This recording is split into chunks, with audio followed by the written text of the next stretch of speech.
Nasseri. Today we'll be talking about burnout during COVID. Why is it happening? Burnout happens when people can't separate their work life and their home life, especially during the pandemic when they're working and living in the same space.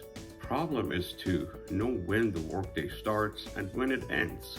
We live in such a highly connected world that every time you receive an email notification on your phone or your computer, or whenever you get a text message, you have the urge to respond, even during after hours. So being on and connected constantly can make people severely exhausted. They can't think about anything but work. Ultimately, they stop doing things they enjoy. And this can turn into a chronic fatigue syndrome.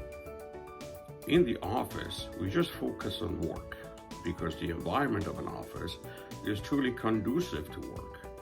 Now, most people are working from home, catching up on the news and the social media, and access to leisurely activities like meeting up with friends are truly limited due to safety measures, which could worsen the burnout even more.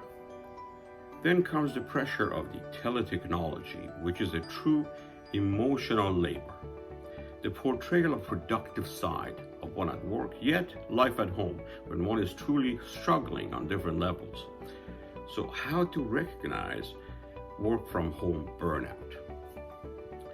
Irritability, sadness, anger, not meeting deadlines, symptoms of depression, like hopelessness or loss of interest in things that you truly enjoyed once, fatigue, insomnia, drinking alcohol, more so than usual, or sometimes just to cope.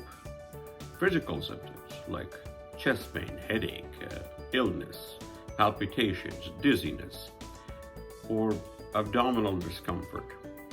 If you don't change your working conditions in the long term, you will likely just burn out over again and again and again. So take control of what you can do. The last thing people may want to do during a burnout is just to add another activity to their schedule. But exercise can really help boost your mood, even if it's 15 to 20 minutes of walking each day. Create boundaries.